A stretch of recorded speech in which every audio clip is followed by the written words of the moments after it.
আসসালামু আলাইকুম। মেহমান বাসায় এসে যদি রান্না করে খাওয়ায় তাহলে তো এমন মেহমান প্রত্যেকদিনই আশা করা যায়, তাই না? এটা তো খুবই মজার বিষয়। আমার বাসায় মেহমান এসে নিজেই রান্না করেছে।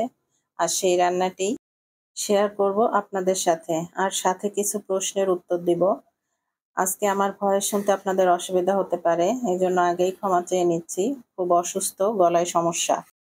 এই ফেসবুক প্ল্যাটফর্ম এমন একটি জায়গা, এখানে যারা কাজ করতে এসেছি তাদের আসলে প্রচুর ধৈর্য থাকা প্রয়োজন। এখানে আমি বলবো না যে আমরা সবাই কাজ করতে এসেছি। এখানে কিছু কিছু মানুষ আছে যারা কাজ না, এর থেকে বেশি তারা অন্য কাজের সময় অপচয় করে। এই সময়টা যদি তারা কাজের উদ্দেশ্যে দিত তাহলে আমার মনে হয় তারা অনেক ভালো করত। কিছু কিছু বন্ধু আছেন যারা কমেন্টে এসে ভিডিওটা না দেখেই কমেন্ট করবে, ব্যাক দেন। যদি ফলো দেয় তাহলে ব্যাক দেওয়ার পরে আনফলো করে চলে যাবে।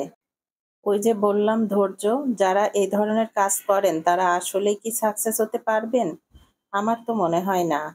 আসলে ধৈর্যের পরীক্ষা সব জায়গাতেই দিতে হয়, পরিশ্রম ছাড়া কোথাও সাকসেস সম্ভব না। আর এই ক্ষেত্রে তো আরো বেশি ধৈর্যের পরিচয় দিতে হয়, কারণ খুব ধীরে ধীরে যখন আপনি আগাবেন তখনই সাকসেসের শেষ চূড়ায় আপনি পৌঁছাতে পারবেন।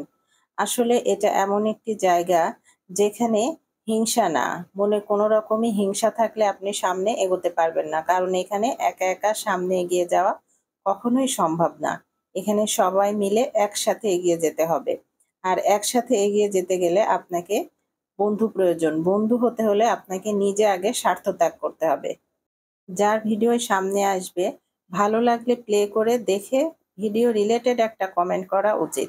অনেকে আছে ভিডিও এক জিনিস কমেন্ট করে যাচ্ছে আর এক জিনিস। এই ধরনের কাজ থেকে বিরত থাকাই আমার মনে হয় ভালো। কথা বলতে বলতে আমার মেহমানের স্যুপ তৈরি হয়ে গেল। দেখতেই পাচ্ছেন, আগেই বলেছি আমার গলায় সমস্যা।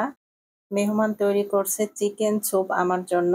এখানে রন্ধন একটি শিল্প। আর সেই শিল্পটি যে রান্না করবে আসলেই তার কিছু দক্ষতা থাকা প্রয়োজন।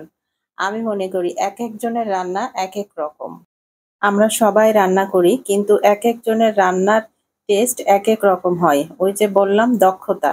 আসলে এক একজনের হাতের জাদু আসলেই অন্যরকম হয়ে থাকে। একজনের হাতের রান্নার টেস্ট অন্যজনের সাথে মিল পাওয়া যায় না। আর এটাই হলো দক্ষতা। যাই হোক, আমার মেহমান অনেক কষ্ট করে আমার জন্য স্যুপটি তৈরি করেছে। অসংখ্য ধন্যবাদ জানাচ্ছি আমার মেহমানকে। আর এর স্বাদটা সত্যি মুখে লাগার মতো হয়েছিল। আশা করি আজকের এপিসোড আপনাদের ভালো লেগেছে। ভালো লাগলে লাইক, কমেন্ট, শেয়ার দিয়ে পাশে থাকবেন। আল্লাহ হাফেজ।